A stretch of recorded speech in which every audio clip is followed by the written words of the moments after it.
Merci d'être là en présentiel ou en distanciel pour cette seconde séance du séminaire sur le C2. L'enjeu, je vous le rappelle brièvement, de ce séminaire, c'était de prolonger eh bien, la communication qui avait été faite dans le colloque du Master 2 SID de cette année, portant également sur cette notion de commande contrôle, la nécessité de repenser à l'ère de la numérisation, des nouveaux moyens, de la conflictualité, mais aussi du retour de la guerre de haute intensité en Europe, avec la guerre en Ukraine, repenser ce rôle, ce commandement, ces opérations qui se veulent dans les doctrines modernes, multidomaines ou multimilieux, multichamps. Après la première séance qui avait porté sur une vision introductive et plutôt tactique autour du combat collaboratif, de ses enjeux, ses intérêts, ses limites, pour la France, mais aussi selon un benchmark international. J'ai le plaisir d'accueillir Dr Nicolas Mazzucchi, directeur de recherche au CESM. Merci d'être là, Nicolas. Et aujourd'hui, tu vas pouvoir nous parler alors d'une vision un peu plus globale, cette fois on monte, mais qui est à l'interconnexion de tous les niveaux, depuis la stratégie jusqu'à la tactique. On en parle beaucoup. Je suis très content que ce soit toi qui en parle parce que c'est pas toujours bien fait et surtout c'est parfois compliqué. Tu vas pouvoir nous expliquer un peu cette nébuleuse qu'on a autour quand on pense ces deux nouvelles générations. On pense IA, cyber, la donnée et finalement on s'y perd un petit peu. Donc sans plus de cérémonie, je te laisse la parole et je te remercie. Je te remercie. Merci beaucoup pour l'invitation. Alors, je vais essayer de vous parler IA, robotisation et C2 dans les deux sens, finalement. Alors, pas forcément robotisation, mais IA dans le C2 et C2 aussi pour l'IA et les robots, puisque, j'allais dire, les deux s'interpénètrent et on peut difficilement faire de l'un sans l'autre. Diapositive suivante.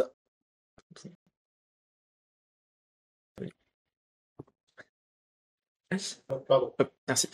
C'est bon. Voilà, c'est bon. Super. Alors déjà, quand on va parler alors déjà, je vais essayer de pas trop mêler intelligence artificielle et robotisation, parce qu'on peut avoir des robots sans IA, de l'IA sans robot, et des deux à la fois. Déjà, parlons intelligence artificielle. L'intelligence artificielle étant toujours quelque chose de difficile à définir proprement, ça fait partie un petit peu de ces métaconcepts qu'on va réussir à trouver dans le domaine militaire, mais en fait, finalement, dans des tas d'autres domaines. Et pour casser déjà une première idée reçue, c'est finalement quelque chose, compris dans le domaine militaire, qui n'est pas forcément récent. Pour ça, je vais utiliser la définition de l'IA de Marvin Minsky, qui est l'un des pères de l'IA, donc la capacité pour une machine de faire ce que fait l'homme, avec un grand H, en utilisant une intelligence moyenne, définition qui date quand même de 1957. Pas sur forcément quelque chose, en tous les cas conceptuellement parlant, de très récent.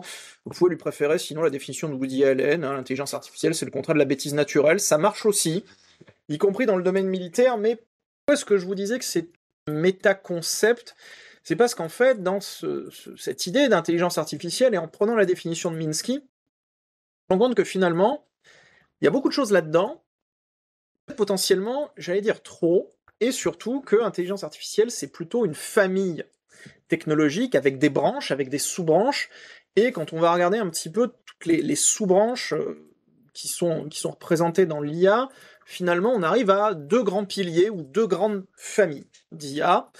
La première, ce qu'on appelle l'IA symbolique. Alors l'IA symbolique, c'est un petit peu ce à quoi on va penser quand on va penser à l'intelligence artificielle, c'est-à-dire la réplication d'un mode de pensée, d'un mode décisionnel qui serait fondé sur le mode humain. C'est une explication du raisonnement, c'est un mode de pensée informatique, mais qui utilise la pensée logique, c'est-à-dire la même qu'on utilise nous. Pourquoi est-ce que je sais que devant moi j'ai une table ? Parce qu'il y a un certain nombre de mes capteurs qui vont me permettre de croiser des choses et de me dire à la fin ceci est une table, sans que j'ai besoin de faire une dépense d'énergie ou une dépense de réflexion relativement forte. Donc l'IA symbolique, on va la trouver dans un certain nombre en fait de produits d'intelligence artificielle, qui vont être notamment les systèmes experts, qui vont être notamment tout ce qui va être lié au traitement du langage naturel, qui va être utilisé dans la robotique, plutôt la robotique avancée, voire très avancée. Je vais expliquer ce que j'entends par là.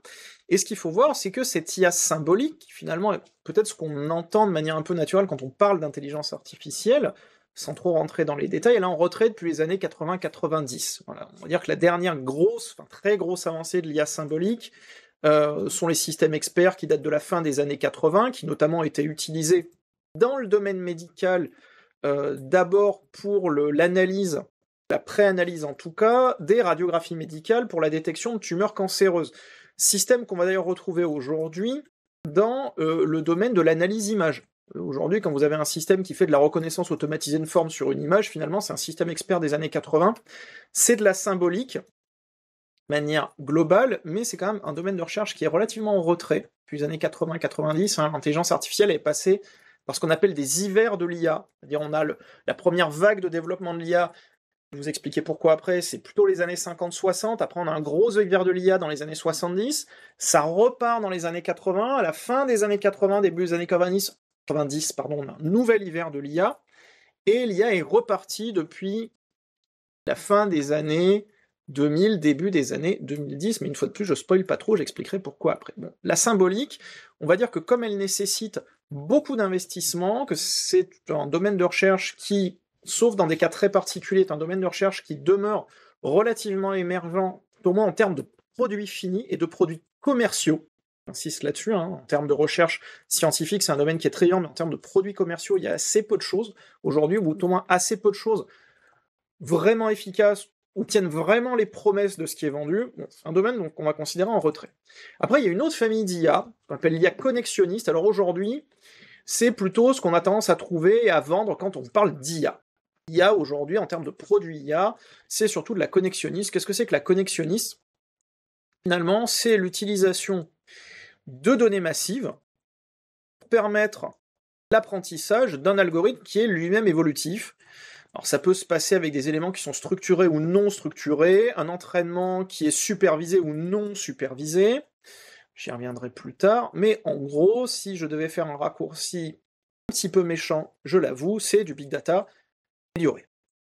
Aujourd'hui, c'est ce qu'on va trouver très majoritairement. Aujourd'hui, quand vous trouvez la plupart du temps des objets IA, finalement, c'est des choses qui fonctionnent parce que l'algorithme est plutôt pas mal, et surtout le set de données qui a été utilisé pour l'entraîner offre suffisamment de variété pour amener à des résultats qui sont plutôt probants, mais ça veut dire qu'en gros, vous avez, si je me fonde sur cette IA connexionniste, un certain nombre de goulots d'étranglement qui sont les biais que vous allez trouver dans la programmation de l'algorithme, comme c'est un humain qui programme l'algorithme, il va créer des biais à l'intérieur, les biais que vous avez dans la sélection du jeu de données d'entraînement, là aussi c'est des humains qui font la sélection du jeu de données, donc vous allez trouver un deuxième biais, et vous allez trouver un troisième biais qui est le biais de l'entraînement lui-même.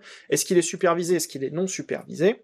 J'y reviendrai tout à l'heure. S'il est supervisé par un, vous créez un troisième biais qui est le biais lié à l'entraînement. Finalement, quand on vous dit de manière globale que l'intelligence artificielle, ça va servir à, notamment dans le domaine militaire et notamment dans le domaine du C2, à annuler les biais cognitifs humains, réponse non, c'est juste que ça déplace les biais dans la chaîne de valeur, voire, en fait, ça crée des multi-biais, mais qui sont invisibles. Donc s'ils sont invisibles, est-ce que finalement, ils sont pas, guillemets, dangereux? Une fois de plus, on se positionne dans le domaine militaire et dans le domaine de la prise de décision militaire, savoir comment son chef réfléchit, comprendre, connaître un petit peu ses angles morts. Pas que c'était très facile, mais ça peut se faire. Là, vous vous rendez bien compte que si vous êtes face à un système d'IA connexionniste, vous pouvez pas forcément savoir comment il réfléchit. Par contre, ça veut pas dire que lui, il n'a pas des biais cognitifs dans tous les sens. Alors, dans cette question d'intelligence artificielle, on peut se dire que les avancées les plus importantes se feront sans doute à la croisée des deux types, parce que la connexionniste, c'est aujourd'hui relativement mature, on commence à avoir quand même pas mal de produits, mais les endroits où les avancées seront les plus fortes, ou tout au moins les plus disruptives, ça sera sur la symbolique, quand on parle aujourd'hui de robotisation, et notamment de pilotage autonome des systèmes. Donc ce sont les Autonomous Underwater, Autonomous Ground, Autonomous Aerial Vehicle, c'est de la symbolique. La symbolique pour une raison relativement simple, c'est que si on prend par exemple un drone autonome terrestre, le faire se déplacer sur des routes, c'est-à-dire sur un système très balisé, on peut faire ça avec un système de pilotage connexionniste. C'est pas très compliqué à partir du moment où vous avez schématisé des panneaux routiers, où vous avez une bande blanche au milieu et deux bandes continues sur les côtés, c'est pas trop dur de lui proposer en fait des patterns de déplacement et d'avoir une IA assez simple pour le faire fonctionner. Si demain vous le mettez en tout terrain dans un paysage qui est très monotone, mettons du désert, mettons de la savane, là pour le coup il vous faut de la symbolique, parce que la connexionniste elle va très rapidement toucher ses limites. Il n'y a rien qui ressemble plus à un caillou qu'un autre caillou, donc forcément derrière il va vous falloir une IA qui est quand même beaucoup plus adaptative, et ça la connexionniste elle va pas forcément réussir à le faire, voire elle n'arrivera pas à le faire du tout. Diapositive suivante. Alors aujourd'hui, il y a aussi Finalement, au-delà de ces deux familles, il y a, on va dire, deux niveaux d'IA. Aujourd'hui, on va parler d'intelligence artificielle limitée ou d'intelligence artificielle dite globale ou générale. Aujourd'hui, ce qu'on a, c'est de l'IA limitée. Ça veut dire quoi? Ça veut dire qu'on a des systèmes informatiques apprenants sur l'apprentissage de l'algorithme, optimisés pour une seule tâche. Alors, ils peuvent être hyper optimisés. C'est AlphaGo qui a été vraiment la première IA limitée, dépassant de très loin l'être humain, optimisée pour une seule tâche qui était gagnée au jeu de Go. Les systèmes experts dont j'ai parlé, qui en fait ont amené énormément d'évolution, je parle jamais de révolution dans ces cas-là, mais énormément d'évolution dans le domaine de la reconnaissance de forme, et notamment dans le domaine médical. Et on a, puisque je vous disais au départ, l'intelligence artificielle, c'est pas une nouveauté, on a l'intelligence artificielle militaire et ancienne en essence, qui est le système Aegis qui est le système de défense antimissile qui est déployé sur les croiseurs et destroyers américains. C'est une IA. C'est une IA qui est en service depuis les années 80. Alors effectivement, aujourd'hui, quand on pense IA, on pense prospective, rupture, etc. Mais voilà, il faut bien noter que dans le domaine militaire, les IA sont pas forcément des nouveautés. Le système Aegis, on a quand même beaucoup de recul sur lui, la manière dont il fonctionne, et aussi sur ses limites, j'y reviendrai, parce que l'automaticité ou l'automatisation de l'Aegis est quand même à l'origine d'un des cafouillages militaires de ces 40 dernières années, qui est l'affaire de l'USS Vincennes en 1988. Je développerai un petit peu plus tard. Voilà, le principe, c'est améliorer le travail de l'humain sans le dépasser, c'est finalement, dans l'intelligence artificielle limitée militaire, ce pourquoi milite Paul Shar, qui est le grand spécialiste américain de l'IA militaire, c'est ce que lui appelle le Centauric Warfare, c'est-à-dire le fait de mettre ensemble des IA, des humains, et les faire travailler un peu comme un centaure, qui est la fusion d'un homme et d'un cheval, donc les faire travailler ensemble, parce que la somme des deux est plus importante que chacune des deux composantes prises séparément. Néanmoins, on peut dire que, de manière conceptuelle, il existe une autre question d'intelligence artificielle, donc la globale ou générale, on trouve les deux vocabulaires. La question, c'est est-elle désirable? En tout cas, elle n'existe pas aujourd'hui. L'idée, c'est de remplacer l'homme. C'est clairement parce qu'on aura une IA qui est capable d'aller au-delà de l'être humain, mais de manière globale, et pas sur une seule tâche, une IA donc multitâche, robotisée potentiellement, reposant sur une combinaison de capteurs et d'expérience. Alors là, on peut se poser la question, une fois de plus, si on ouvre un petit peu la boîte de Pandore, est-ce que c'est une IA qui n'est pas accessible uniquement avec un espèce de système en convergence NBIC, donc neurologique, biologique, informatique, chimique, c'est-à-dire une IA, en reprenant tout à l'heure ce que je vous disais sur la question de l'IA symbolique, c'est-à-dire une IA qui soit capable de répliquer le mode de pensée, le mode décisionnel de l'être humain, parce que ces capteurs eux-mêmes répliqueront le mode en fait de fonctionnement de l'être humain. Habituellement, j'allais dire la comparaison qu'on va utiliser dans l'IA globale générale, c'est Terminator. Voilà, on pense exactement à ça. C'est le robot tueur dans le côté un petit peu fantasmatique ou dystopique qu'il peut avoir dans à peu près toutes les visions qu'on en a. Vous l'aurez remarqué, c'est quand même la grande peur d'Elon Musk, qui agite ce chiffon rouge à peu près tout le temps. Mais ça veut dire que, en tous les cas, je ne veux pas dire qu'il n'y a aucune réflexion là-dessus ou qu'il n'y a aucune expérimentation là-dessus, mais c'est toujours ce qui fait peur quand on parle d'intelligence artificielle, et c'est aussi une des limitations de l'intelligence artificielle, parce qu'on va toucher un petit peu, même si j'en parlerai pas forcément beaucoup, à la question des salia. Puisque l'intelligence artificielle globale générale, très rapidement, elle va nous amener aux salia. Diapositive suivante. Pourquoi est-ce que je disais que aujourd'hui, on est sorti un petit peu d'un hiver de l'intelligence artificielle, pour une raison relativement simple, c'est que le fait... Est-ce que celle-ci? C'est celle-là. C'est celle-là, ok. C'est celle-là, mais je ne sais pas si elle s'affiche bien. Ça s'affiche pas. Ah. Je sais pas. Amaury n'est pas là. Si, c'est bon. C'est bon. Il y avait un temps de Parfait. latence. Donc c'est bon, vous avez maintenant la bonne slide qui s'affiche. En fait, ce qui a permis de sortir de l'hiver de l'intelligence artificielle qu'on avait connu dans les années 90 et qui nous a permis en fait d'arriver sur un nouveau palier de développement, en fait c'est la fusion de deux choses, et quelque part, quand vous regardez les hivers de l'IA, en fait on en sort à chaque fois un petit peu de la même manière, c'est que vous devez avoir la convergence de deux choses pour que ça fonctionne. Une fois de plus, on est sur une IA limitée, très majoritairement connexionniste. Ce sera différent peut-être, probablement d'ailleurs au prochain step de l'IA, mais En gros, la baisse du coût des capacités de calcul, en gros, c'est la performance des processeurs, c'est la loi de Moore. Donc là, on suit véritablement quelque chose de très linéaire, mais qui touche sa limite aujourd'hui. Je reviendrai après. Et surtout, merci le Web 2.0, c'est la disponibilité en masse de données variées. Et en fait, c'est ce qui manquait beaucoup dans les années 90 pour réussir à franchir un certain nombre de paliers sur l'entraînement des algorithmes, c'était la disponibilité et les volumes de données. Et ça vous explique pourquoi, en fait, très rapidement, ce sont les détenteurs de données, donc les GAFAM, qui sont arrivés très vite et très fort, les premiers, dans le domaine civil, mais aussi dans le domaine militaire, sur l'intelligence artificielle. C'est parce qu'en gros, les capacités de calcul étaient là, elles étaient très facilement accessibles. Par contre, ce qui était moins accessible, c'était les données variées, et eux détenaient les données variées. Et donc, la fusion des deux a permis justement de développer toutes les intelligences artificielles limitées qu'on connaît aujourd'hui. Finalement, le robot Google, c'est une intelligence artificielle. Après, si on se projette un peu en termes de prospective, justement, comment est-ce qu'on va améliorer les deux? Et là aussi, c'est des choses que je vais à peine effleurer, que je ne vais pas plus toucher que ça. Touchant à la limite de la loi de Moore, l'augmentation des capacités de calcul, c'est le quantique. Donc là aussi, très souvent, on peut relier, y compris dans le domaine militaire, IA quantique. Il y a un vrai lien entre les deux, justement sur cette capacité des processeurs. Et le deuxième, l'augmentation des volumes et la variété des données. Donc j'en reviens à ma convergence NBIC. Est-ce que finalement, c'est pas le prochain step, là aussi, sur la question des données? Parce qu'on sera capable, là, non pas en termes d'algorithmique, mais on va dire au moins en termes de connexion, sans mauvais jeu de mots, de lier plus facilement des algorithmes relativement complexes, voire très complexes, et des algorithmes de symbolique, avec des données très qualitatives issues d'un modèle qui sera un modèle proche du modèle biologique, donc arriver peut-être justement vers de l'IA symbolique beaucoup plus efficace. Voilà, donc là c'est on va dire de manière prospective, et donc je lance un petit peu cette bouteille à la mer. Diapositive suivante.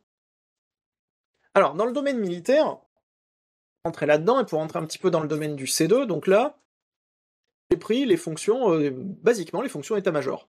On prend basiquement les fonctions état-major, donc de la fonction 1 qui est la fonction RH, la 2 renseignement, 3 combat, 4 log, 5 planif, 6 SIG, 7 entraînement rétex, 8 finance et 9 influence.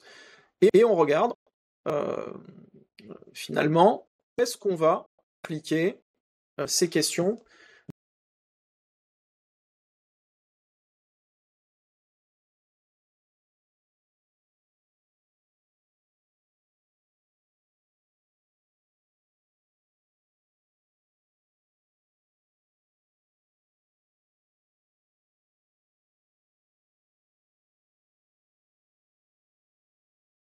c'est ça. Le feu. Ça charge. Côté, on n'a pas d'actualisation. À venir. On doit faire des sons, peut-être. Je sais pas. Ça va, On s'est connecté au portable d'Amaury, je pense. Ah, c'est donc le portable d'Amaury, il est parti. Voilà. Ça y est, c'est bon, c'est affiché. Donc on va trouver finalement la potentialité d'utilisation d'IA, donc je ne veux pas dire forcément les endroits où elle est utilisée, voire où elle sera utilisée de manière certaine, mais la potentialité d'utilisation de l'IA, en fait, dans l'ensemble des domaines d'un état-major. Des coupures sur la ligne, parce que on va le retrouver absolument partout, alors y compris dans des endroits où c'était pas forcément hyper attendu. C'est pas forcément dans le domaine SIC qu'on va trouver plus d'IA, même si on peut en trouver tout à fait, sur tout ce qui est cybersécurité avancée, notamment sur ce qui va être User Behavior Analysis, en termes de cybersécurité des systèmes. Bon, ça, on voit très simplement. Mais les endroits, par exemple, où ça peut être relativement disruptif, c'est sur le renseignement. Bon, là aussi, c'est assez évident. Mais sur la logistique, sur le MCO prédictif, l'anticipation des ruptures logistiques, l'anticipation des casses matérielles, et là, pour le coup, c'est relativement simple de faire ça avec de l'IA connexionniste. Il n'y a pas forcément besoin d'avoir de la symbolique très avancée, puisque là, on est plutôt sur de la gestion de données assez passive, qui est de plus en plus efficace en fonction de la taille du parc. C'est forcément, plus vous avez une taille de parc massive, plus c'est facile de faire du MCO prédictif, parce que plus vous avez de données sur un même matériel dans toutes les conditions d'utilisation possibles. Donc là, vraiment, on se rend compte que ça peut être un apport très très fort. Et sur l'entraînement. L'entraînement, là aussi, aujourd'hui, faire de la simulation d'entraînement, on peut le faire, mais on peut le faire finalement à grosse maille. Demain, on peut relativement facilement, imaginez un entraînement avec beaucoup de virtualisation, des ennemis individualisés et très dynamiques, sur lesquels on peut programmer facilement des doctrines, ou ce qu'on sait des doctrines de l'adversaire, et donc avoir un entraînement qui soit le plus réaliste, avec tous les guillemets possibles, que peut imaginer justement ce terme de réaliste dans un entraînement. Donc c'est vraiment là qu'on peut avoir ça. D'ailleurs, à cet entraînement virtualisé et dynamique va répondre même une planification virtualisée et dynamique, avec planification de manière globale, ciblage large spectre là aussi, donc qui rentre plutôt dans le processus de planif, même s'il est aussi un petit peu dans le processus de renseignement, beaucoup plus dynamique, beaucoup plus évolutif, beaucoup plus interactif, et donc finalement, quand on va parler IASC2, bah, c'est toujours le raccourcissement de la boucle ODA, de manière relativement simple, mais un raccourcissement qui va se passer avec toutes ces briques-là, et pas forcément un raccourcissement global où on s'imagine « Ah bah oui, on a des données plus vite, donc si on a des données plus vite, on réagit plus vite ». Oui, mais la question, c'est pas forcément que de réagir. Je rappelle que le principe, quand même, dans la guerre, c'est d'avoir l'initiative. Hein. Quand on l'a pas, c'est plus compliqué, même si on réagit vite. Mais là, justement, à avoir une capacité qui soit fondée sur l'anticipation, y compris parce que ça, on se sera servi de ça très en amont.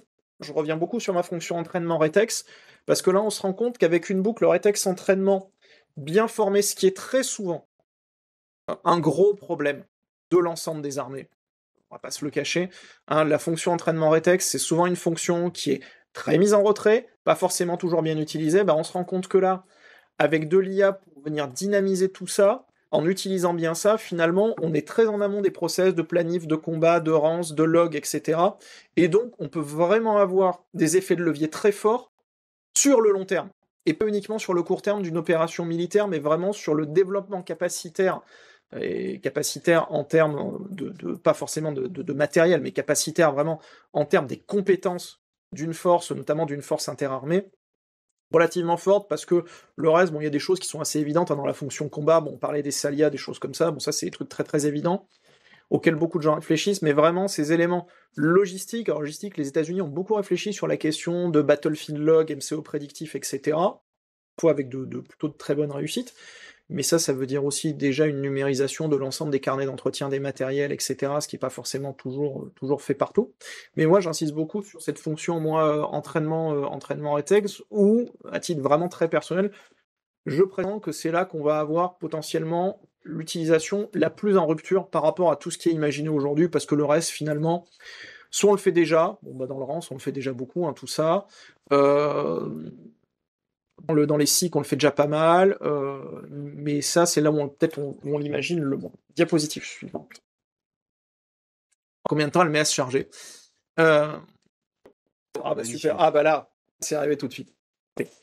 Alors, ça, si je reprends un peu ma question du Centauric Warfare tel que Paul Charles l'a défini, ça pose la question aussi de, quand on va parler IA et robotique justement dans la question du C2, les niveaux d'interaction entre l'homme et la machine. Alors il y a 3 niveaux d'interaction entre homme-machine, et finalement ça va faire un peu écho à ce que je disais tout à l'heure sur intelligence artificielle limitée, intelligence artificielle globale ou générale. Il y a le niveau le plus basique, c'est Human in the Loop, donc l'humain dans la boucle, et ça renvoie à l'Aegis tel qu'il fonctionne aujourd'hui, sachant que techniquement l'Aegis peut fonctionner sur les 3 modes, c'est-à-dire l'humain dans la boucle, l'humain sur la boucle et l'humain hors de la boucle. Or, quand je reviens en 1988 à l'incident de l'USS Vincennes, on se rend compte en faisant le rétexte de cet incident qui est très bien documenté. Donc qu'est-ce que c'est ? C'est un croiseur américain qui a confondu en fait 2 cibles, qui a confondu une cible militaire iranienne avec un avion de transport civil, et le système antiaérien a abattu l'avion de transport civil.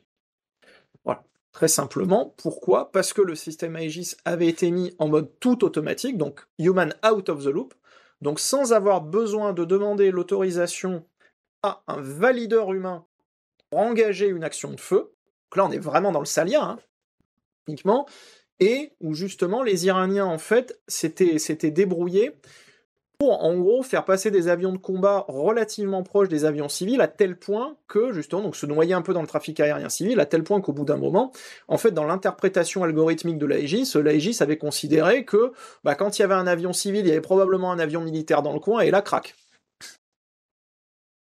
qu'aujourd'hui, dans les modes de réglage de l'Aegis, bah évidemment, plus personne ne s'amuse à le mettre en full automatique, et donc ça c'est terminé, et maintenant on est plutôt en human in the loop, ça veut donc dire qu'on va demander à plusieurs niveaux de la validation humaine avant action. Donc le système peut proposer un certain nombre d'actions, mais à chaque step majeur, il va demander une validation humaine. C'est je repère des choses, est-ce que je dois préparer des solutions de tir? Oui, non, validation humaine. J'ai préparé des solutions de tir, est-ce que je dois les engager? Oui, non, validation humaine. Donc là, l'humain est présent à plusieurs étapes. C'est ce qu'on va retrouver la plupart du temps, justement, quand on va avoir des systèmes qui sont des systèmes qui portent des charges létales. Le deuxième niveau, qui est celui vers lequel on s'oriente de plus en plus, justement, dans le raccourcissement de la boucle ODA, c'est Human on the Loop, donc l'humain sur la boucle. C'est la capacité pour le système à finalement travailler en cycle complet en ne demandant qu'une seule validation, qui est la validation finale, notamment pour les systèmes de combat, la validation d'engagement du feu. C'est le cas par exemple du drone israélien Arop, donc il y a plusieurs modes de guidage, et notamment, puisque c'est à la base un drone qui est conçu pour faire du SEAD, donc pour faire de la destruction de systèmes anti-aériens ennemis, qui a un mode de guidage sur les émissions de radars anti-aériens.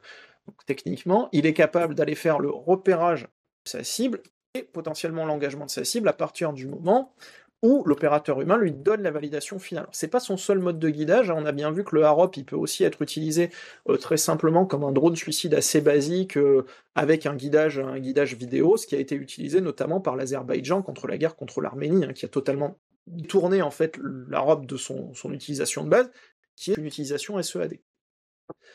Le Human Out of the Loop, c'est-à-dire la capacité pour un système IA d'agir sans aucune validation, donc confère ce que je vous disais sur l'USS Vincennes de 88, absent pour le moment, avec un gros point d'interrogation, sachant que ça nous pose aussi un certain nombre de questions. De manière plus globale, on sent un petit peu de la technologie sur le droit des conflits armés et l'utilisation de l'IA et de la robotique dans le droit des conflits armés, au titre du Jus in Bello sur les questions d'humanité, proportionnalité et discrimination. C'est-à-dire à quel moment un système automatisé ou automatique ou intégrant de l'autonomie, vous l'appelez comme vous voulez, est-il capable d'expliquer son choix et donc d'expliquer qu'il répond finalement au droit des conflits armés et à ces critères, ces trois différents critères. Aujourd'hui, c'est vraiment un grand débat, sachant que là, je vais introduire un petit peu de domaine naval, ce que j'ai fait avec l'Aegis, puisque l'Aegis, c'est de l'aéronaval, finalement, puisque c'est porté par des destroyers américains.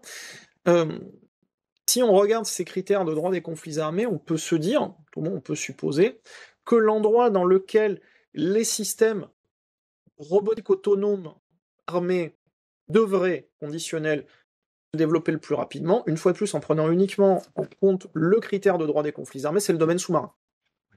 Que dans le domaine sous-marin, vous n'avez pas de présence humaine, civile, permanente, forte. C'est avant tout un domaine militaire. Donc, si c'est avant tout un domaine militaire, ça veut donc dire que le critère de discrimination déjà est très fortement abaissé. Donc, potentiellement, on peut se dire, tiens, au moins sur ce critère-là, on peut l'amoindrir relativement facilement. Vous allez voir, on va reparler du domaine naval sur les questions robotiques IAC2, c'est probablement le domaine où c'est le plus compliqué, et donc le domaine où il y a le plus de barrières techniques, mais si on regarde la barrière juridique, finalement, c'est celle où c'est le plus faible. Parce que le trafic aérien, le domaine terrestre, etc., forcément, ce sont des domaines qui sont majoritairement habités par les civils, et où les militaires sont plus l'exception que la règle, alors que le sous-marin, là, c'est le contraire. Donc forcément, tiens, on se dit, est-ce que si demain ça devait arriver, ça n'arriverait pas là? Probablement si, et d'ailleurs, vous verrez tout à l'heure que ça commence déjà peut-être à frémir, je dirais pas arriver, mais au moins positive suivante. Alors justement, quand on regarde besoin en C2 pour la robotique, et quand on regarde le domaine naval, donc là je passe en fait de l'autre côté un petit peu de la barrière, le domaine naval, il a trois grandes caractéristiques stratégiques, il n'y en a pas que deux, il y en a trois qui vont m'intéresser ici, c'est la fluidité, c'est-à-dire le fait que finalement le domaine naval, l'être humain ne fait qu'y passer, il ne peut pas l'habiter de manière permanente, il y est un intrus parce que le domaine lui est hostile, donc forcément il y transite. C'est un domaine où beaucoup de choses transitent, c'est un domaine immense, c'est 80% de la surface de la Terre, et surtout, c'est un domaine opaque, surtout dans sa partie sous-marine. Ces trois grandes caractéristiques-là aident, en tous les cas déjà, à minima les caractéristiques de fluidité et d'immensité, plaide pour finalement limiter, ou si on peut y arriver, de manière là aussi non absolue, hein, vraiment de manière limitée, essayer de supplémenter l'humain par quelque chose qui justement sera moins sensible à cette hostilité du milieu par rapport à l'être humain. Finalement, vous regardez votre navire, au bout d'un moment, il faut qu'il accoste parce que il faut que votre équipage il se refasse un peu, il faut que les gens mangent, il faut qu'ils se reposent, ça use beaucoup, hein, la mer abrase les hommes et les coques. Et donc déjà, si en termes d'abrasion, vous pouvez en enlever un des deux, le plus facile à enlever, c'est les hommes, parce que si vous enlevez les coques, ça va être plus compliqué. Ça peut permettre plus facilement d'arriver sur du contrôle. Alors, on n'arrivera jamais à du contrôle permanent dans le domaine naval, il faut pas s'imaginer ça, sauf à déployer d'immenses essaims de quelque chose, mais c'est pas du tout à l'ordre du jour, mais un contrôle plus permanent que ce qu'il est aujourd'hui. Finalement, aujourd'hui, vous avez du contrôle de passage et pas du contrôle de permanence. Donc, on peut se dire que la robotique, elle a un vrai intérêt, et peut-être plus encore que dans les autres milieux.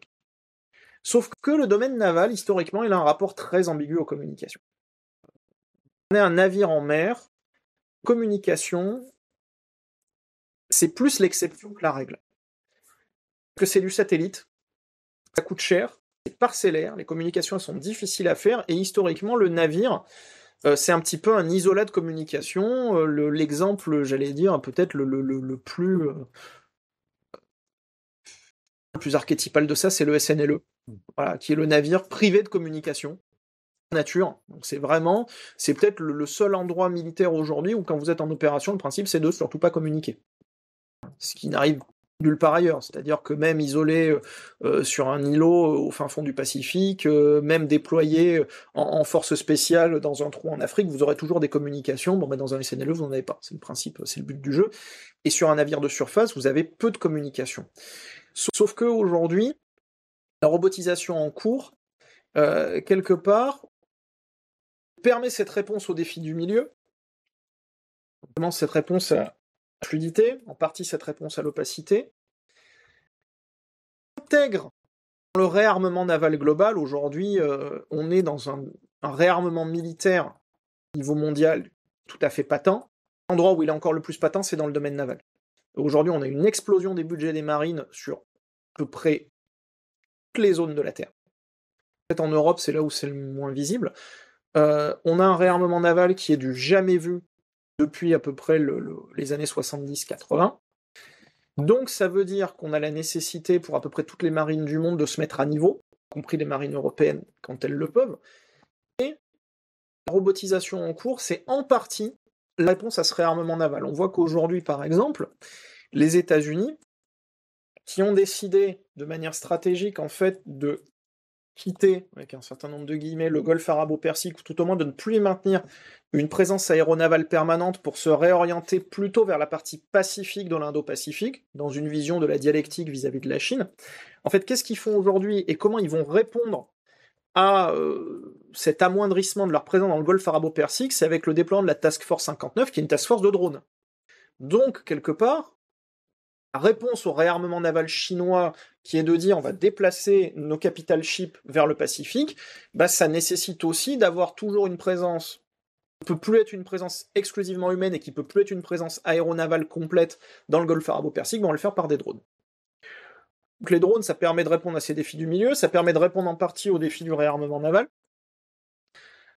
Seulement le problème, c'est que ça vient tamponner de front cette histoire du rapport ambigu aux communications. C'est-à-dire que si jusqu'à présent, on avait pensé le navire comme la communication, c'est plus l'exception que la règle, c'est plus un système isolé, finalement, en dronisant, en robotisant, en mettant de l'intelligence artificielle, si on veut avoir des systèmes relativement autonomes, en fait, on est obligé d'aller à 180 degrés de cette tendance-là, et donc d'ouvrir la boîte des communications.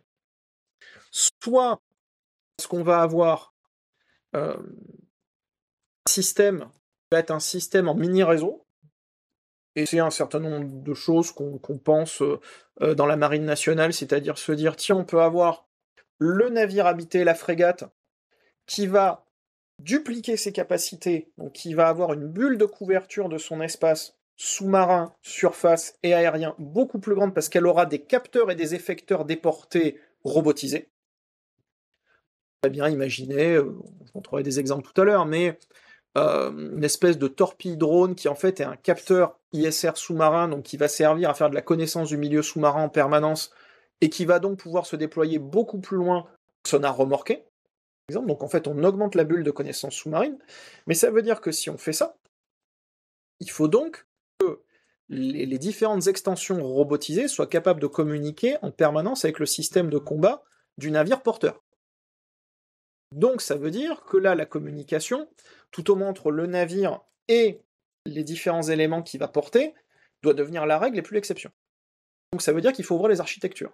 Donc ça veut dire qu'il faut disposer de systèmes qui permettent de faire transiter des données, soit par fil, un drone sous-marin filo-guidé, ça s'appelle un ROV, on en a plein, c'est notamment comme ça qu'on fait de la guerre des mines aujourd'hui, mais pas forcément que par fil, donc ça veut dire avec différents types de protocoles, donc ça veut dire ouvrir des vulnérabilités en termes notamment de guerre électronique.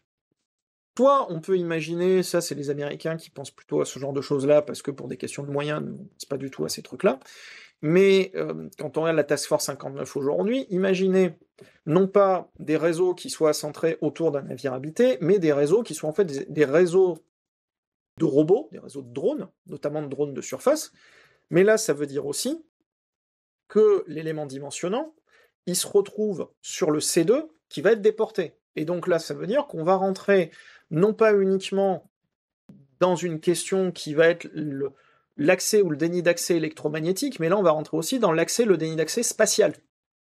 Parce que forcément ça va passer par de l'espace tout ça. Probablement par du Léo, a priori ce qu'on anticipe parce que c'est logique.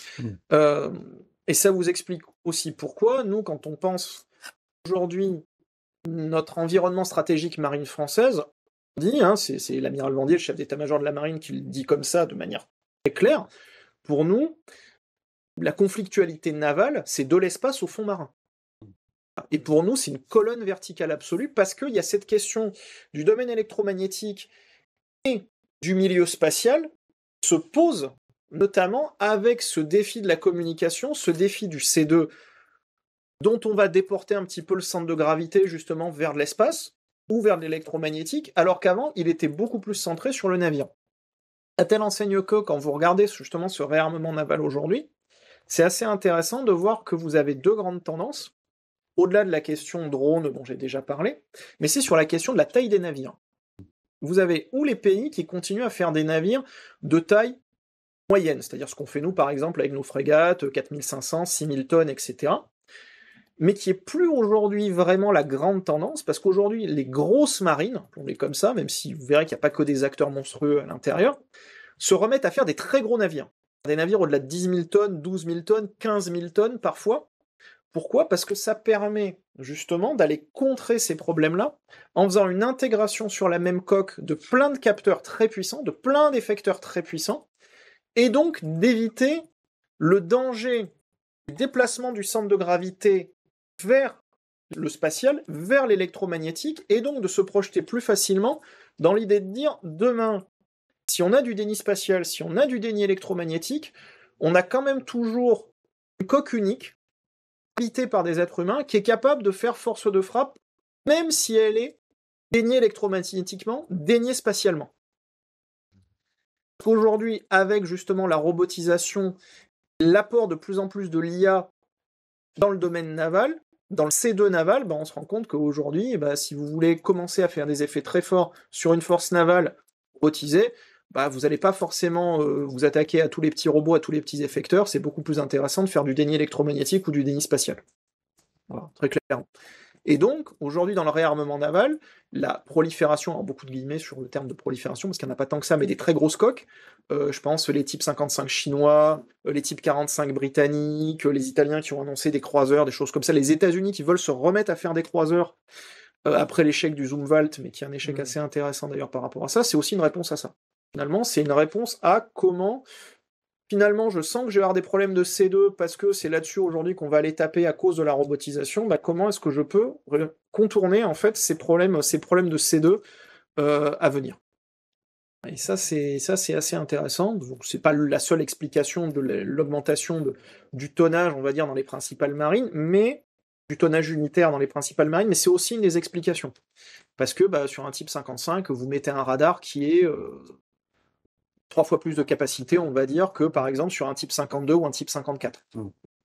Pas très clairement. Diapositive suivante. Donc ça, c'est pour vous donner justement une petite illustration. Quand on parle de robotisation dans le domaine, justement dans le domaine maritime, de quoi on parle. Alors je vais commencer de manière contre-intuitive par la diapositive de droite. Ça, à droite, vous avez une vision, donc c'est la vision de l'industriel du programme MMCM. MMCM qui est un programme franco-britannique de guerre des mines, qu'on appelle dans la marine française SLAM-F. MMCM, donc avant de s'appeler SLAM-F, il fait partie du traité de Lancaster House, signé entre les Français et les Britanniques, donc c'est porté majoritairement par Thales aujourd'hui, et vous voyez que, en fait, je vais l'appeler SLAM-F à partir de maintenant, SLAM-F, puisque c'est le modèle qu'on va avoir dans la marine nationale et qu'on est en train de tester. C'est un programme qui est un programme dronisé. Voilà. Vous avez un drone de surface, donc qui est l'USV, qui porte lui-même des robots ou des drones sous-marins, sachant que s'ils sont philo-guidés ou s'ils sont pas philo-guidés ou s'ils sont par exemple totalement indépendants. Et vous voyez très bien la question là du C2 qui est prégnante, notamment avec le lien vers espace. Parce que vous n'aurez pas sur l'USV, ou en tous les cas, ça n'a pas été envisagé comme ça, une capacité de traitement des données en edge. Au contraire, ça va être du traitement de données qui va être déporté, alors soit sur une plateforme navale lointaine, soit un système de commandement qui est positionné ailleurs, par de la liaison spatiale. Ça peut être différents types de liaisons qu'on peut imaginer, soit dans les liaisons existantes, soit dans les liaisons futures. Mais là, voilà, ça c'est vraiment un exemple très concret de cette chose-là, et c'est une augmentation extrêmement forte à venir de nos capacités de guerre des mines, sachant que ça ne remplace pas de manière absolue les capacités de guerre des mines par plongeur qu'on a aujourd'hui. Au contraire, ça vient le supplémenter. Y compris parce que SLAM-F, le principe, c'est de venir faire beaucoup plus de repérage, d'identification et de classification, et potentiellement de laisser plus, après on verra comment ça évoluera, mais la partie intervention aux plongeurs humains, parce qu'il y a des choses qu'on peut faire avec les plongeurs humains et qu'on peut difficilement faire avec les robots et réciproquement. Donc l'idée c'est vraiment le Centauric Warfare tel que le décrit Paul Char. Mais ça veut dire, voilà, pour cette partie multi-drone telle qu'elle est présentée, vraiment une question de C2 qui est extrêmement prégnante, soit par le système de combat du bâtiment mer derrière, soit par le système totalement déporté au niveau des capteurs spatiaux. Si on regarde la diapositive de gauche là, c'est la robotisation telle que vue, alors il y a quelques années, par l'US Navy, et on se rend compte que là, l'US Navy, en fait, voulait faire, et veut toujours faire d'ailleurs, de la robotisation sous-marine, puisqu'on se rend compte que c'est peut-être là dans le domaine naval que c'est le plus dimensionnant. C'est pas forcément sur la surface ou sur l'aéro que c'est le plus dimensionnant, mais c'est vraiment sur le sous-marin, avec des choses qui sont extrêmement variées, qui fonctionnent de manière très très différente, soit des choses, alors c'est plutôt dans la catégorie des small et des medium, on va trouver ça, soit des choses qui sont portées sur des navires. Qu'est-ce qu'on appelle un drone small aux États-Unis? Dans l'US Navy, c'est un drone qui rentre dans un tube à torpille. La taille des drones est définie par ce qui est capable de le porter. Donc le small, c'est ce qui fait jusqu'à 533 mm, pour faire simple. Le medium, c'est ce qui rentre dans un tube à missile, donc c'est ce qui fait jusqu'à 210 de diamètre. Et au-delà, c'est des choses qu'on est obligé de larguer, soit par des systèmes dédiés pour les drones larges, soit tout ce qui est XL, en fait, c'est ce qui part directement depuis un quai. Donc là aussi, on voit qu'on a cette double vision, à la fois cette vision de l'intégration sur le navire lui-même, et on se rend compte que sur les small ou sur les medium, c'est des choses qui sont optimisées avec un capteur ou un effecteur. Alors souvent c'est du capteur, souvent c'est de l'ISR, c'est du sonar, ça peut être des choses comme ça, parce que c'est fait pour faire de la guerre des mines ou de la lutte anti-sous-marine, notamment aider les frégates américaines ou les sous-marins américains à faire de la lutte anti-sous-marine. Et en fait, quand on commence à monter sur les larges et surtout sur les extra larges, là, on arrive sur des choses beaucoup plus complètes. Vous voyez que sur le XL UUV, donc qui est une évolution du prototype Orca, on pense, enfin les Américains en tous les cas pensaient à intégrer absolument tout et n'importe quoi comme capacité, à la fois du capteur, puisque vous voyez qu'il y a de l'ISR, mais aussi de l'effecteur, de la guerre électronique, de l'anti-surface, de l'anti-sous-marin, voire encore d'autres choses auxquelles ils n'avaient pas, de la mine, voire des choses auxquelles ils n'avaient pas forcément pensé à la base, mais l'idée c'est d'avoir un système qui est très très modulable. Donc, on se rend bien compte que dans le C2 embarqué dans un système comme ça, donc vraiment ce qui est à l'intérieur du drone lui-même, on n'est pas du tout sur les mêmes niveaux et sur les mêmes complexités. Il y en a un à qui vous pouvez demander, parce qu'il est très basique, c'est un truc qui est monocapteur, définir très simplement un pattern de travail, qui va donc pas nécessiter un C2 très complexe en edge à l'intérieur du drone lui-même, ou au contraire, vous en avez un déjà qui va faire des missions de longue endurance, qui on demande d'être modulable. Donc ça veut dire que son système de combat, il doit aussi être capable de s'adapter à la modularité des charges qu'il emporte. Utile de vous dire qu'aujourd'hui, déjà pour des êtres humains, un plongeur des mineurs, c'est pas un spécialiste de lutte sous la mer, qui est pas un spécialiste de lutte au-dessus de la surface. Bon, faut imaginer ça sur un drone. Et en plus, comme c'est un truc de longue endurance, il doit non seulement être capable de définir ses propres patterns de navigation, de s'adapter aux conditions de navigation, potentiellement de reconfigurer jusqu'à un certain point sa mission. Ça, on verra justement. Est-ce que c'est du human in the loop ou du human on the loop, c'est la grande différence entre les deux quand on pense à ce type de drone-là. Human in the loop, le truc fait sa mission, il peut éventuellement avoir une évolution de pattern, mais pas forcément un truc très compliqué. Human on the loop, on définit le but de la mission, et en théorie, il est capable de reconfigurer lui-même les différentes routes qu'il va prendre ou les différentes actions qu'il va faire. Donc là aussi, c'est des niveaux d'autonomie et des niveaux de complexité en termes de guidage qui n'ont rien à voir de l'un à l'autre. C'est pour ça que dans le domaine naval, et là vraiment si on prend encore plus sous-domaine qui est la partie sous-marine, on a potentiellement la gamme du truc, sachant que là aussi, comme il est très difficile de communiquer sous la mer, déjà sur la mer c'est pas très facile, mais alors sous la mer c'est très très très compliqué, ça veut dire qu'on plaide fortement pour de l'autonomie. Donc une autonomie relativement avancée. Jusqu'à quel point on va en avoir? Pour l'instant, c'est plutôt des choses qui sont en phase de test, parce que avant d'avoir de l'autonomie pour être capable de reconfigurer votre mission, déjà il y a un premier problème, c'est avoir de l'autonomie de positionnement et de guidage. Parce que sous la mer, c'est très difficile. Et donc là, en fait, il y a plein d'écoles qui s'affrontent, il y a plein de visions différentes en termes de technologie. Ça va de la centrale inertielle au guidage par GPS, mais si vous voulez faire du guidage par GPS, ça veut dire qu'il faut avoir un drone soit qui va pas trop profond, soit qui est capable de larguer de manière permanente ou non permanente une antenne qui pointe avec une petite bouée au-dessus de la surface. En termes de discrétion, on a peut-être un peu fait mieux. Centrale inertielle, il n'y a pas beaucoup de pays qui maîtrisent, c'est compliqué, c'est cher, il faut quand même la recaler un certain nombre de fois, donc là aussi, comment est-ce qu'on va être capable de gérer ça? Est-ce que le drone à la pièce va pas coûter tellement d'argent que finalement ce sera pas moins rentable que d'avoir un sous-marin habité qui aura des capacités à la limite encore plus versatiles que le drone?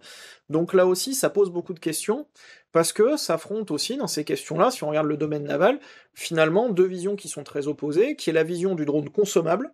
Là, c'est le petit ou le moyen. Vous voyez bien que là, c'est un drone qui est tout à fait sacrifiable et dans lequel on n'investira pas des masses dans l'objet lui-même, donc ça veut dire que le C2 embarqué sera relativement limité et qu'on comptera plutôt sur le C2 qui est en arrière. Mais au contraire, dans le drone de grande taille et modulable, là, on risque au contraire d'avoir un C2 qui est relativement complexe dans l'objet lui-même, donc on va investir beaucoup dessus, donc il sera pas du tout sacrifiable. Donc finalement, est-ce que le gain de faire non pas sortir l'homme de la boucle, parce que vous le faites jamais sortir de la boucle, c'est juste qu'il est plus embarqué dans le porteur, juste en arrière.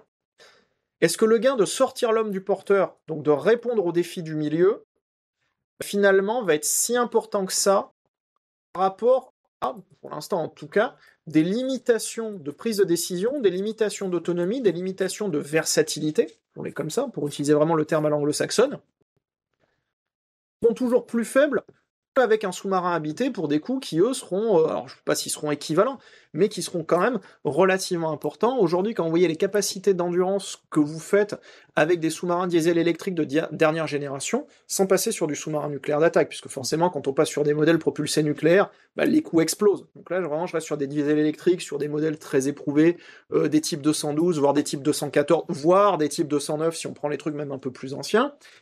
Est-ce que ça va vraiment être intéressant d'aller chercher du drone de grande taille? Est-ce que ça va pas être trop compliqué? Voilà, c'est aussi des questions qui aujourd'hui sont ouvertes.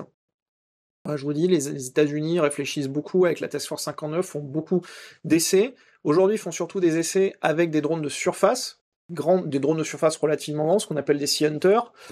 Ça marche plutôt pas mal, mais on se rend compte que le gap et les défis, notamment en termes de C2 et de robotique, ils sont plutôt sous la mer qu'en surface.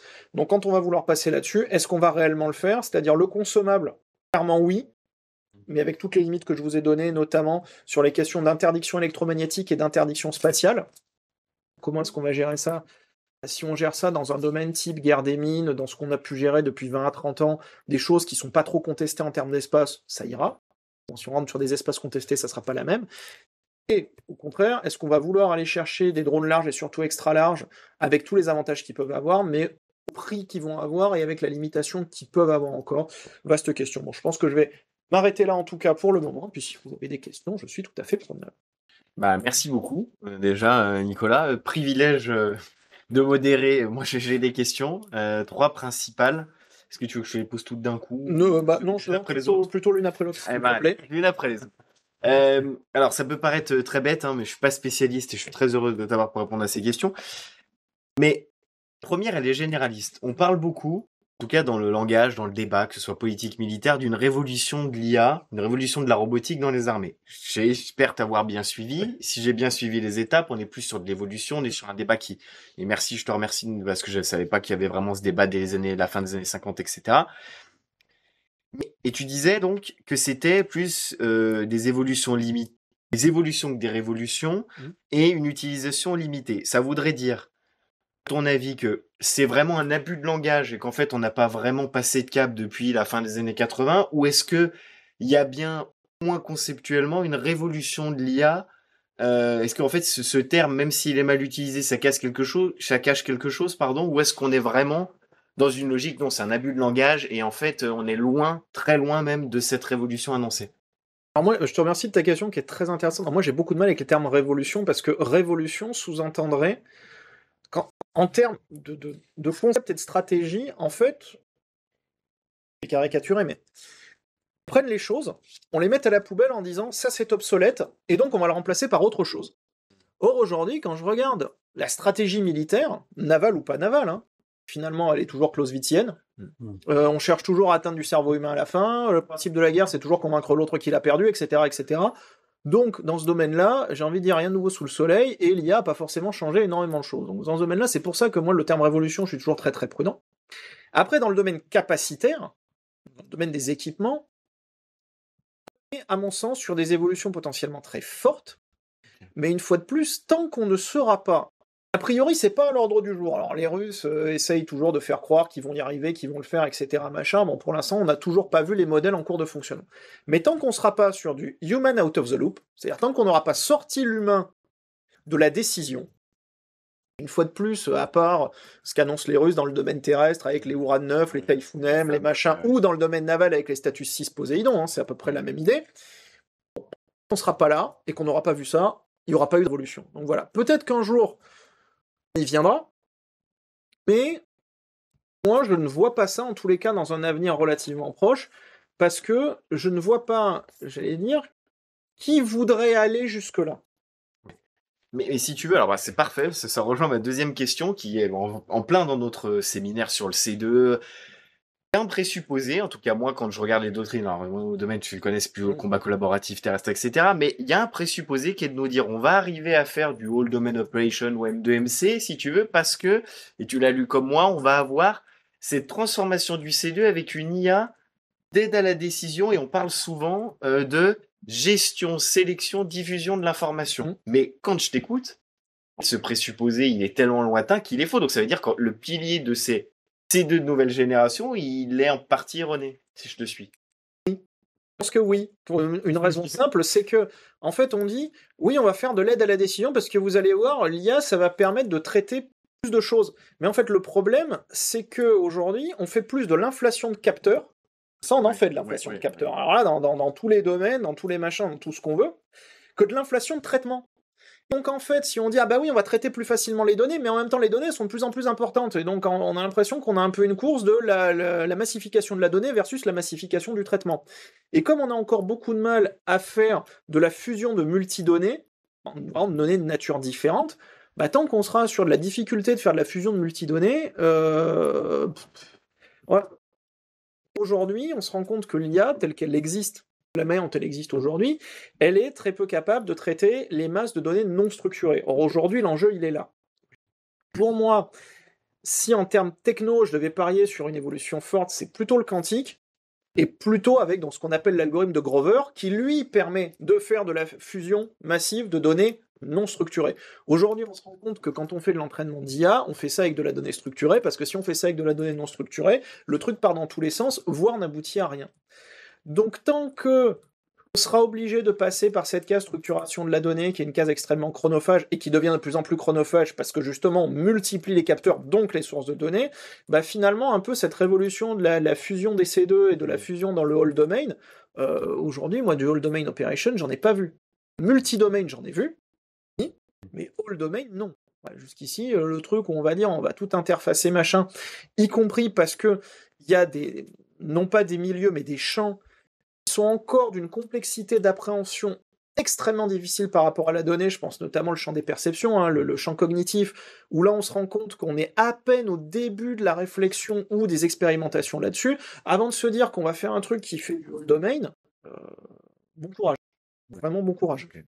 Il s'agit de comprendre les connexions préférentielles de chaque milieu dans un premier temps, en se basant sur des évolutions qui sont déjà imprévisibles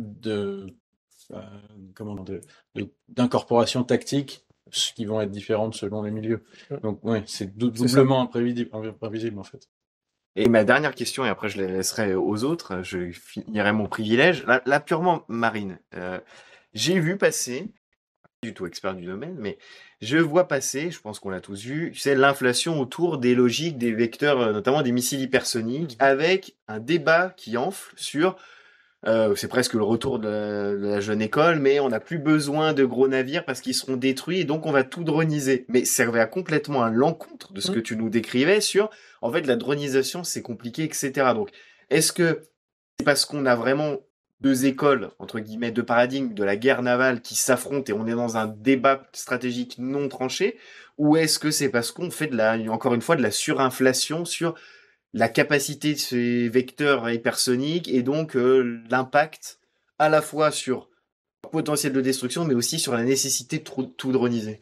Je pense qu'on fait encore beaucoup d'inflation en fait, parce que c'est un peu un problème, alors qui est pas forcément plus, j'allais dire, centré sur le domaine naval, mais c'est un peu le problème de l'arme absolue, quoi. C'est vraiment le Wunderwaffen. C'est-à-dire que là, on s'imagine, voilà, le missile hypersonique, c'est l'arme absolue de demain, et avec ça, on va tout raser, et avec ça, les porte-avions, pas que les porte-avions, les capital ships, qu'ils soient porte-avions ou pas, c'est terminé, vous rentrez à la maison, et on n'aura plus que, effectivement, de la jeune école, plus, qu'elle soit dronisée ou pas, hein. Finalement, aujourd'hui, il y a un pays qui fait de la jeune école et qui en fait très bien, ça s'appelle l'Iran. Voilà, quand on regarde les forces navales iraniennes, c'est de la pure jeune école, et ça marche très bien. Parce qu'ils sont dans un milieu géographique particulier qui est le détroit d'Ormuz, le golfe arabo-persique ou les approches d'Ormuz en mer d'Arabie, qui sont relativement simples d'un point de vue géographique et où ils peuvent tout à fait faire ça. Ce qui est assez amusant, c'est que ça me rappelle le débat sur les missiles anti-navires dans les années 50, où c'était exactement la même chose. Avec la bombe atomique, l'US Voilà. Navy face à la bombe. C'est ça, où on disait à l'époque, ah oui, mais vous allez voir, la missilisation des plateformes navales, ça va faire que toutes les grosses plateformes navales, c'est terminé. Regardez, un Tupolev 22, ça porte 3 AS-4 Kitchen, et derrière, ça veut dire que les porte-avions américains, ils seront tous morts, ils en feront jamais. Bon, aujourd'hui, quand tu regardes la dynamique mondiale de réarmement naval, bizarrement, tout le monde fait du porte-avions. Bah oui. Donc, si c'était un truc si obsolète que ça, ou tout au moins dont on prévoyait l'obsolescence, Tout le monde en construirait. pourquoi tout le monde en construirait? C'est-à-dire y compris les pays d'ailleurs qui eux-mêmes se positionnent le plus dans le domaine de l'armement hypersonique. Bizarrement, l'armement hypersonique est censé détruire les porte-avions, tout le monde en fait.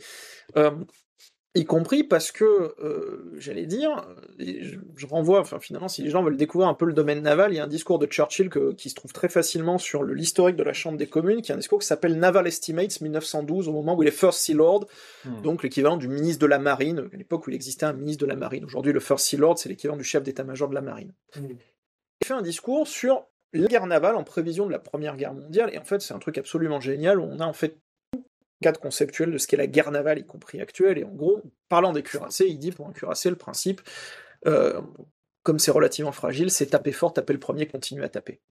Finalement, c'est la doctrine de base de la guerre navale, quel que soit le navire qui est considéré. Ça explique pourquoi, par exemple, on a eu une très forte évolution, quasiment une révolution là d'ailleurs. Après la guerre des Malouines, les Britanniques ont pris énormément de coups auxquels ils ne s'attendaient pas, justement dans leur capital ship, alors plutôt dans leur frégate à ce moment-là que dans leur porte-aéronefs, et en fait, ça a amené toutes les marines de l'OTAN à créer ce qu'on appelle la MACOPS aujourd'hui, qui est en fait un méthode d'entraînement d'abord, mais surtout de réaction, sous le feu, pour continuer, quand le navire a pris des coups, à ce qu'il continue à fonctionner. Et aujourd'hui, toute notre doctrine marine nationale, mais toutes les marines de l'OTAN, c'est comment on fait pour continuer à fonctionner quand on a pris des coups. C'est pas se dire on prendra jamais de coups, c'est pas se dire on arrêtera tout. On sait qu'au bout d'un moment, de toute façon, et on n'a pas attendu les armes hypersoniques, mais il y a des armes à saturation. Bien sûr, absolument. Et pas forcément que des missiles, mais il y a énormément de choses à saturation. Si vous faites de la guerre côtière et que vous prenez une volée de 150, 200 roquettes plus ou moins bien guidées sur un navire, à un moment ou à un autre, il y a des trucs qui vont passer. Voilà. Quel que soit le système de défense antimissile que vous ayez, ça fera de la saturation parce que votre radar de veille aérienne il pourra pas tout suivre et parce que vos effecteurs ils pourront pas tout arrêter. Donc ça veut dire que le principe aujourd'hui de toutes les grandes marines, et d'ailleurs c'est une des grandes leçons de la navale de la guerre en Ukraine, où on a bien vu que les Russes ne se préparaient pas à ça avec l'affaire du Moskva, c'est quand on est dans une zone de confrontation, comment on fait, pas pour ne pas prendre des coups, ça c'est évidemment c'est la base de la base, mais pour prendre des coups et continuer à y aller. Hypersonique, finalement, ça nous force plutôt à nous poser des questions là-dessus et à nous dire, ok, comment on fait évoluer ce système-là, comment on fait évoluer le fait de continuer à fonctionner quand on aura pris des coups, plutôt que de se dire, ah ben non, ah oh là là, c'est terrible, on va prendre un coup. Ben non, on y est préparé.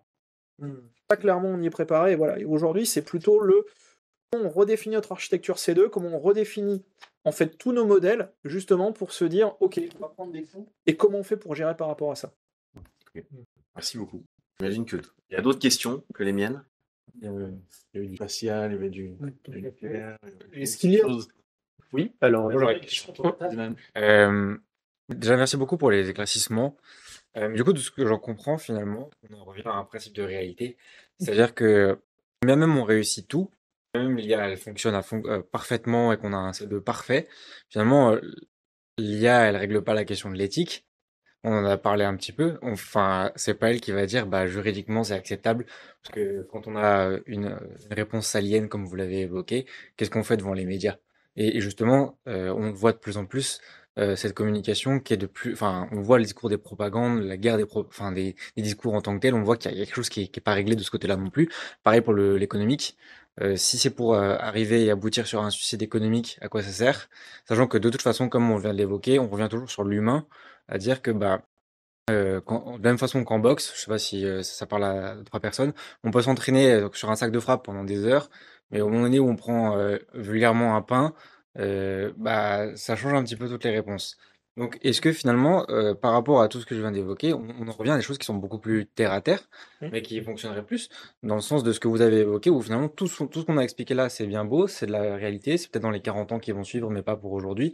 Donc vous avez évoqué par rapport à l'entraînement, mais est-ce qu'on aurait par exemple aujourd'hui, de façon très concrète, un sous-marin, mais avec quelques capteurs supplémentaires, quelques choses qui seraient robotiques, avec peut-être un peu moins de monde, pour réduire et peut-être à la limite avoir un roulement entre les gens qui sera plus efficace, mais finalement c'est tout.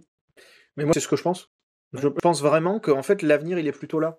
Une fois de plus, moi, je pense qu'il faut toujours éviter j'allais dire, c'est la grande histoire de la technologie militaire. Il faut toujours éviter l'effet Wunderwaffen. Très clairement. Et aujourd'hui, l'IA ou la robotique, qu'elle soit terrestre, aérienne, navale ou etc., ça a toujours été un peu trop, justement, d'aller dans cet effet de vous allez voir, ça va tout changer. Oui, en fait, sauf que non.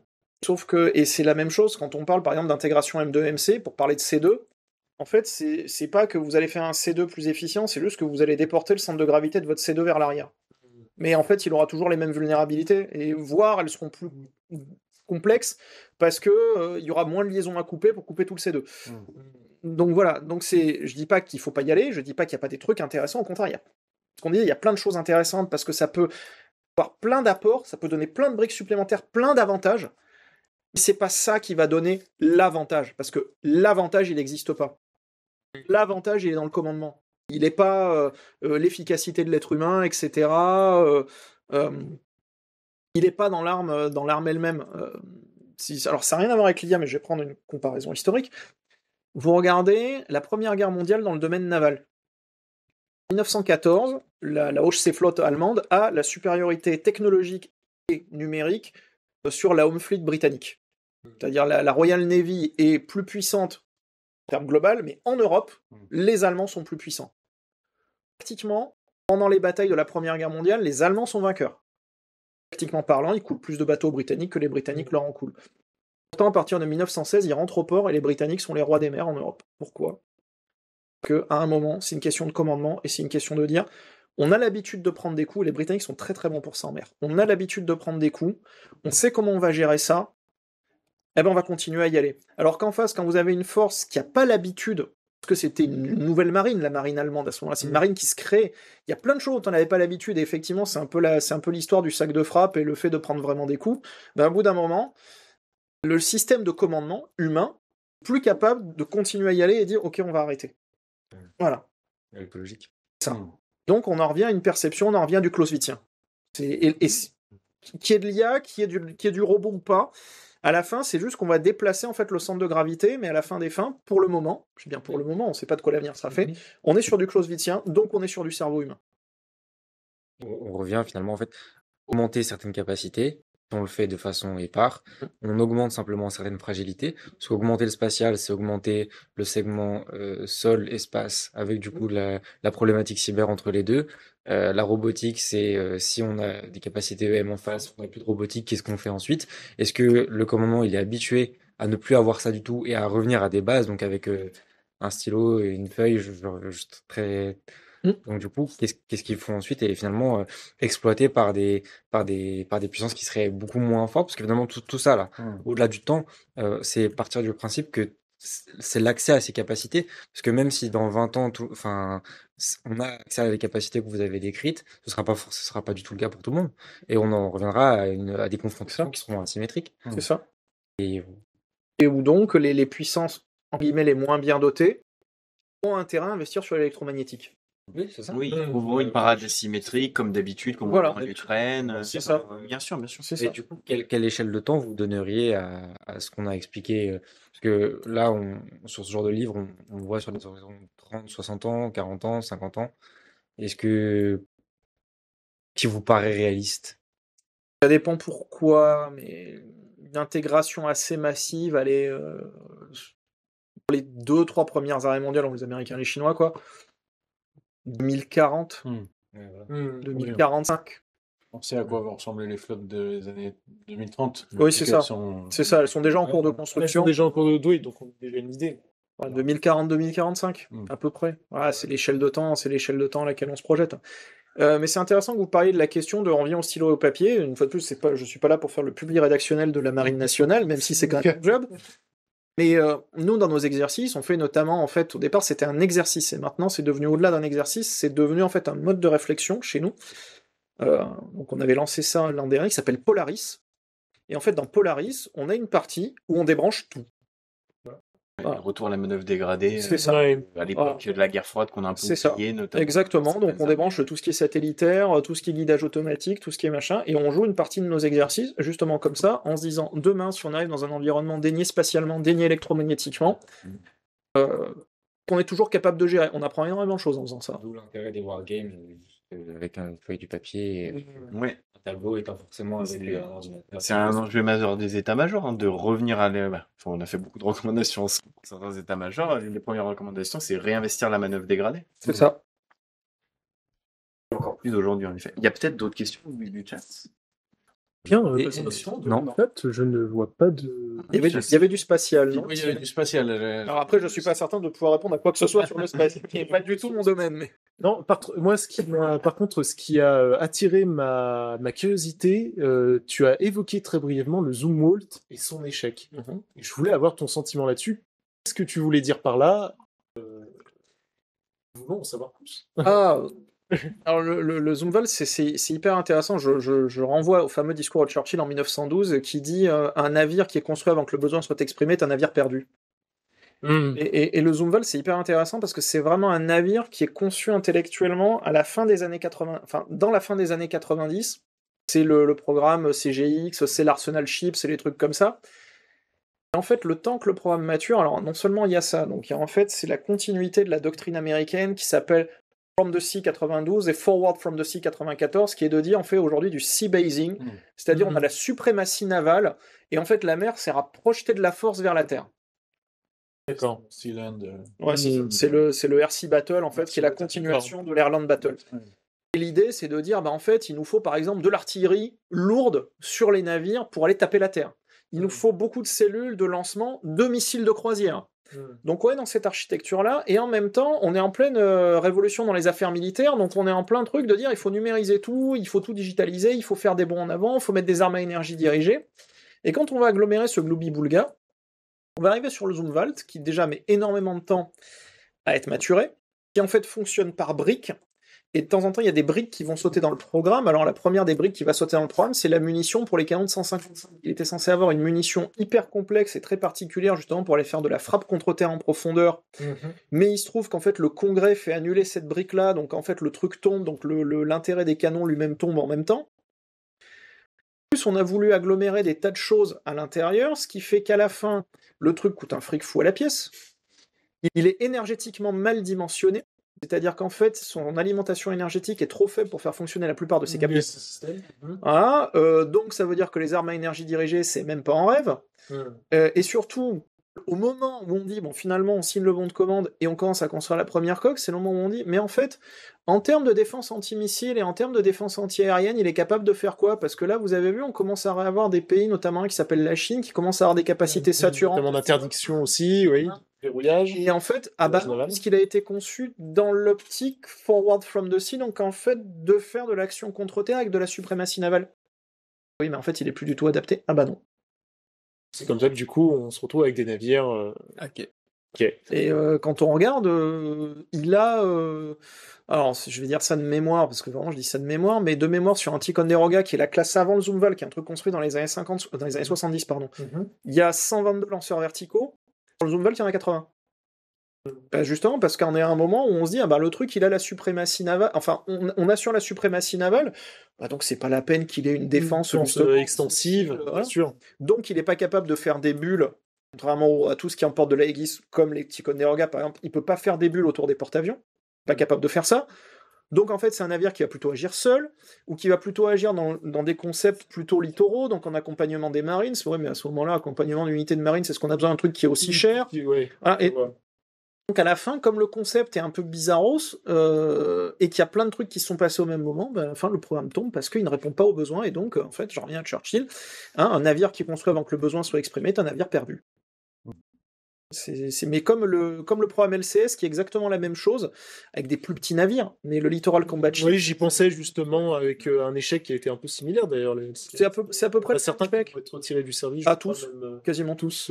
Alors même qu'ils sont... Ils sont quasi neufs. Ils sont quasiment neufs. Ouais. Oui, moi j'ai vu des LCS il y a pas longtemps, c'est hyper impressionnant, et on se dit, nous on aimerait bien en avoir quelques-uns. Oui.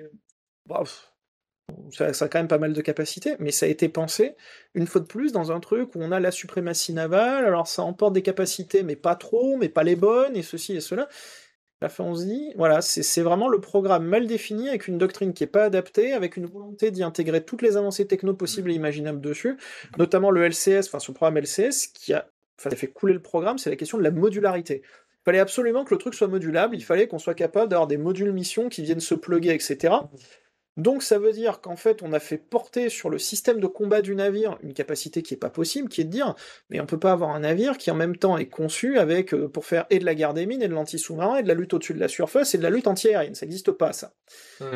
Que déjà l'équipage pourra pas suivre. Un équipage qui est capable de faire tout ça, ça n'existe pas. Puis en termes de capteurs, c'est pas les mêmes capteurs. En termes de capteurs, en termes de système de combat, c'est-à-dire même, ça veut dire qu'il faut un C2 du navire qui soit capable d'intégrer tout ça. Ce qui est juste impossible, parce que chaque système de combat est designé différemment. Et en plus, ça veut dire que ces modules, où est-ce qu'on les mettait? Ces modules qui étaient aérotransportables, ok, très bien, mais on les met où? Et on en met combien à chaque fois? Et donc là aussi, il y avait un problème de log qui allait pas et qui était trop complexe, parce que ça veut dire que si le navire il partait en mer pour aller faire, je sais pas moi, de la lutte au-dessus de la surface, pour aller faire des missions de souveraineté, et qu'à un moment on lui disait, finalement, il faut aller faire de la guerre des mines, ça veut dire qu'il fallait qu'il rebrousse chemin, qu'il retourne au port, et qu'il change les modules. Voilà, donc là, c'était un truc complètement... C'est aussi pour ça que nous, la manière dont on conçoit nos navires, notamment nos navires de premier rang, on leur donne le maximum de capacité. Regardez aujourd'hui une frame, je dis pas que ça fait tout hyper bien, mais ça fait plein de choses, et notamment ça a 2-3 spécificités que ça fait très très très bien. On les emploie, un petit peu à tout faire. C'est-à-dire, nous, le navire, quand il part, on peut dire, voilà, il va aller faire de la lutte contre la pêche illégale, par exemple, ce truc qui arrive assez souvent. Mais le navire, si on prend par exemple un cas, on prend une frégate légère furtive, qui est plutôt pour nous un navire de second rang aujourd'hui, qui est quand même un navire qui commence à être assez ancien. Une FLF, ça part faire de la lutte contre la pêche illégale, mais si à un moment, on se rend compte qu'en fait, il faut la dérouter pour aller faire une mission plutôt un peu plus musclée, imaginons une mission de combat, imaginons même une mission avec des capacités anti-navire, bah ça porte quand même de l'anti-navire, et donc au claquement de doigts, c'est un équipage qui est entraîné pour faire plein de choses, et donc on peut les dérouter facilement. Donc nous, l'une de nos réponses, c'est d'avoir plutôt investi sur des plateformes qui sont équipées de plein de systèmes différents, avec des équipages qui sont entraînés pour faire plein de missions différentes, et réorienter facilement de l'un à l'autre. Ça explique aussi pourquoi on n'a pas de garde-côte. C'est parce que nous, on fait l'action de l'État en mer, donc la lutte contre la pêche illégale, la protection de l'environnement, etc., c'est confié à la marine parce qu'on a voulu garder ce côté très plastique, y compris au niveau humain et pas qu'au niveau capacitaire. L'une des réponses qu'on essaie d'apporter justement par rapport à ça, parce qu'on s'est rendu compte avec ces questions-là que l'hyper-spécialisation des plateformes, au bout d'un moment, ça touchait sa limite. Qu'il vaut mieux du multi-rôle conçu dès le départ plutôt que du modulaire, du ultra spécialisé. En fait, le modulaire, le problème, c'est que en l'état actuel de la techno, il faut tellement de sauts technologiques, notamment le saut au niveau du C2 du navire, qui aujourd'hui est pas fait. C'est-à-dire, finalement, à chaque fois, c'est l'humain, quoi, finalement, au final, qui est décisionnaire et qui est décisif. Voilà. Et qu'il soit dans le navire ou qu'il soit en arrière du navire, mais in fine, c'est quand même de la capacité humaine. Oui, on n'en revient pas à un autre hiver. Finalement, alors qu'on est en train de dire que c'est pour demain, mais finalement, pas du tout, on dit que c'était erroné. Forcément, parce que ce qui serait erroné, c'est vraiment cette IA révolution. Cette IA de « ah bah j'ai de l'IA, c'est bon, j'ai gagné ». Et demain, si on commençait à s'amuser à faire, de dire « j'ai la supériorité IA, donc je vais forcément gagner ». Ce qui apparaît dans certaines doctrines. Les Finnois qui veulent être leader d'IA 2030 et la réponse américaine, des fois, c'est de dire en fait, on va être face à tout le monde aura grosso modo du MDO, mais si moi j'ai la maîtrise de l'IA, j'ai un MDO plus rapide, donc je déconnecte le MDO, c'est un peu la course capacitaire. En fait, il y a un mythe, les Russes aussi. il y a un mythe de la suprématie à l'IA qui commence à apparaître pour le coup. Ouais. Alors que quand on se rend compte en intégration de briques, où là vraiment on a des vrais gains et des gains très visibles, si plutôt on se dit à chaque fois, tiens, comment je vais l'utiliser dans tel domaine pour gagner là, pour gagner là, pour gagner là, pour gagner là, pour gagner là, et qu'en fait on agrège tous les petits gains qu'on fait, là on développe vraiment la capacité du truc, parce qu'en fait tous les petits gains finissent par s'additionner. Alors que si on veut faire l'hypersaut en disant ah bah non, tout résoudre par ça, ben non, on résoudra tout par ça, parce que la grande histoire de la guerre, c'est que on trouve toujours un moyen de contourner. Et du coup, les petits sauts dont vous parlez seront plus facilement faits par une marine comme les États-Unis, qui ont des systèmes qui sont habitables et non habitables, qui sont dronisés, mais qui peuvent recevoir un équipage par moment, et du coup qui peuvent automatiser un certain nombre de leurs... Potentiellement. Je trouve que par exemple, l'intégration américaine qu'on voit là sur la slide, des drones sous-marins, elle est hyper intelligente dans le sens où ils classent les drones par taille par rapport au système de combat existant. Ils cherchent pas à faire une espèce de révolution, ils disent bah voilà, un petit drone, c'est un truc qui doit rentrer dans un tube torpille qui existe aujourd'hui. Un drone moyen, c'est un truc qui doit rentrer dans un tube à missile qui existe aujourd'hui. Donc je crée pas un espèce de nouveau système en rupture de mon système de combat actuel, au contraire, je crée un nouveau système en accompagnement et en intégration du système actuel. Et donc, je fais de l'incrémental. Je fais pas de la rupture. Et en fait, ce qu'on se rend compte souvent, et pour ça que le Zumwalt et le L16 sont des bons exemples, c'est qu'ils ont essayé de faire de la rupture, alors qu'on se rend compte que les États-Unis ont tendance à fonctionner en termes de technologie sur de l'incrémental. Vous regardez par exemple les frégates américaines, c'est Flight 1, Flight 2, Flight 3, bloc machin, bloc truc, bloc bidule, et ça marche très bien en fait quand on fait de l'incrémental comme ça. Alors qu'en fait la rupture, comme elle est très très dure à gérer, quand ça marche c'est super, quand ça marche pas par contre, là la sanction elle tombe tout de suite. On a toujours de l'USB sur l'ordinateur. C'est ça. Ouais. Si c'est dépassé. Pas de questions dans le chat? Aucune question dans le chat.